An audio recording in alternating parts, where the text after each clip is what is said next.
Bismillahirrahmanirrahim. Meneruskan konstruksi ayat ya. Misalnya begini, Anda jangan langsung menyalahkan Nabi Adam. Saya ini sering kampanye untuk membela Nabi Adam. Karena banyak kiai yang cerita Nabi Adam itu salah melulu. Nanti kan kita di surga kan nggak perlu ngajukan kredit, nggak perlu punya istri cantik yang minta ke mall. Karena kelebihannya bidadari itu cantik, tidak minta belanja. Sudah gitu di madu juga nggak protes. Tapi kalau di dunia itu sudah minta belanja, di madu protes. Jadi, tapi kenapa Nabi Adam akhirnya keluar dari surga dan kita menyalahkan hanya demi kepentingan supaya tadi punya istri cantik, tidak minta uang apa? Belanja dan boleh dipoligami mau maksudnya.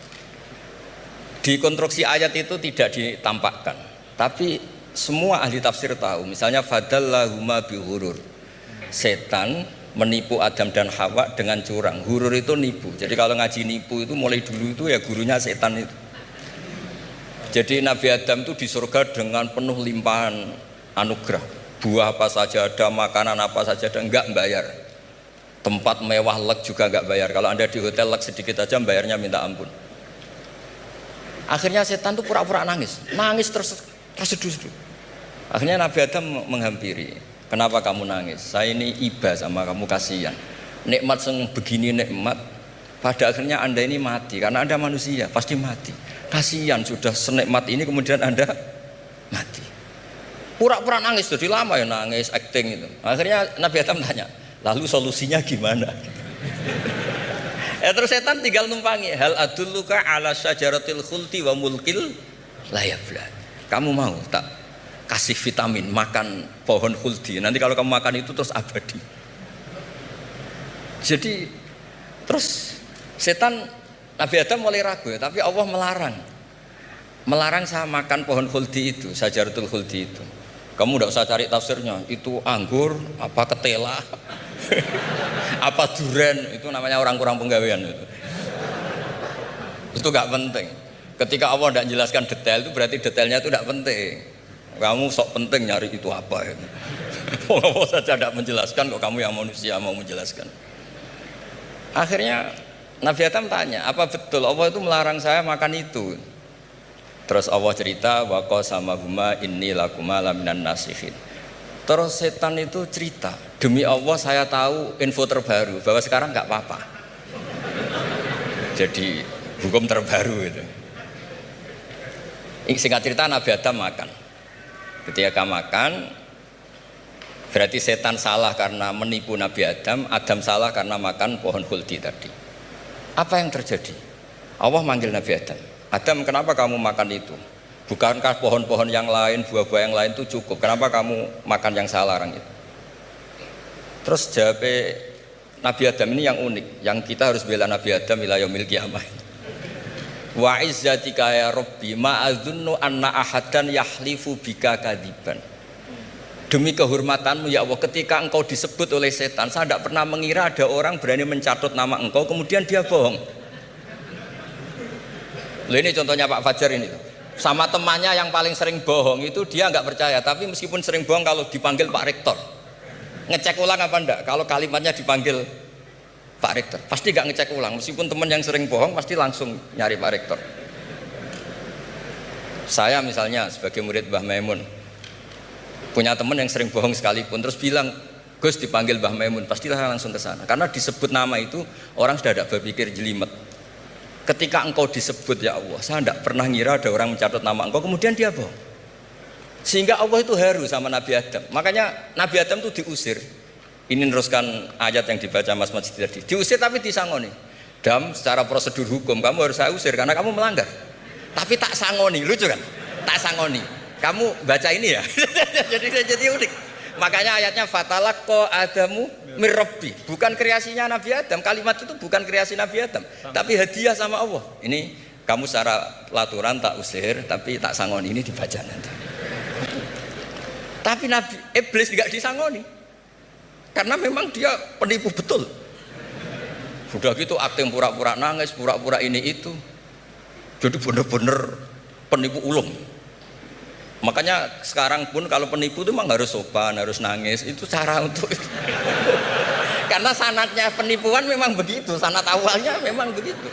Pura-pura nangis terus pura-pura itu. Jadi itu memang cara paling efektif untuk apa? Nipu. Ada sanatnya. Ada sanatnya. Nah, lalu kenapa ada hadis mangqala la ilaha illallah dakhalal jannah?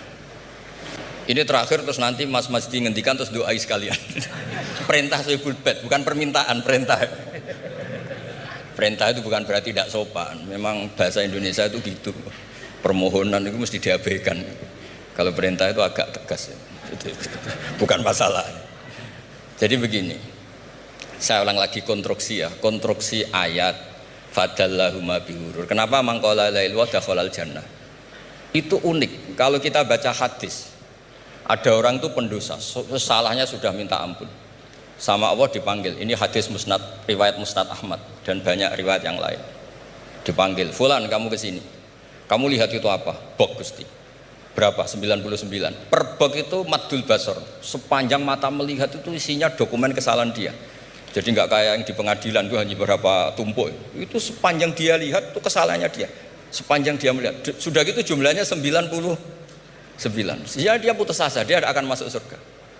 Kemudian sama Allah, sudah kamu tenang saja. Diambilkan bok kecil, kecil sekali, paling sak bok jam tangannya.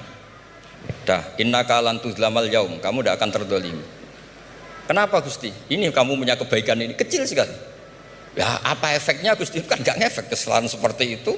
Kemudian bandingannya hanya kebaikan sekecil itu. Dah kamu tenang aja.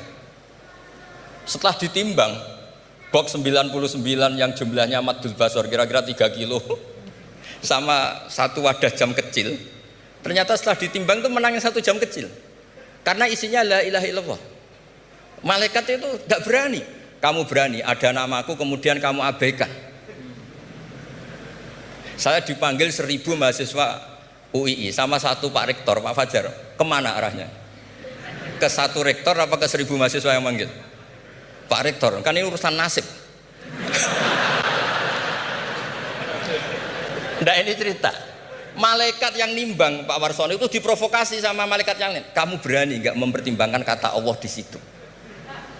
Wah ya tidak berani. Nah, itu disebut fala yaskulu ma'asmillahi ta'ala sayun, dibandingkan asma Allah itu tidak ada yang bisa mengungguli. Nah, di sini terus para torekot, para apa konwiridan Allah. Tapi karena kita ini sekarang sudah tidak ngaji malah tanya, gunanya apa sih muni Allah? Lu nyebut pangerane orang gunane. Oh ini sedang nyebut Tuhannya, kok kamu tanya gunanya apa? Kamu tak kasih uang aja tidak pernah tanya gunanya uang ini apa? Pas dijak wiridan tanya, gunanya apa sih? Oh dasar orang aneh. jadi logis. Lah Nabi Adam juga sama, ketika disebut asma Allah itu nggak mikir yang lain, apa setan itu penipu apa enggak, sudah grogi yang manggil Allah langsung. Nah makanya saya mohon, kenapa kita memahami mangkana akhiru kalamihi Allah la ilaha illallah dakhalal jannah. Karena dengan itu malaikat nggak berani macam-macam. Jadi nanti kalau Anda ketemu malaikat tukang hisab, ayo silahkan abaikan nama Allah. Kalau kamu berani berarti tidak malaikatnya Allah. Masa namanya Allah gak dipertimbangkan? Ya tadi misalnya dosen-dosen UI ada undangan seminar menjanjikan, enggak seminar menjanjikan tapi yang manggil rektor, milih mana? Kira-kira saja milih rektor kan? Karena ini nasib berkelanjutan kan, kalau seminar kan. Apalagi ini asmane Allah. Nah, makanya Nabi ngendikan fato satis sijilat wasakula ismuwah. Kemudian bok kesalahan tadi jomplang kalah.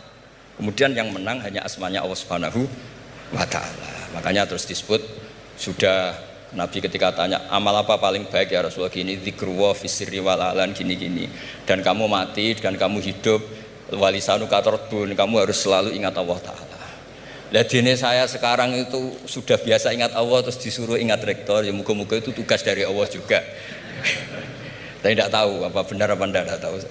Tapi yang jelas saya tidak jenis orang yang apa ya, terus nganggep apa dunia penting betul, tapi yo penting lah gue sanggup mati.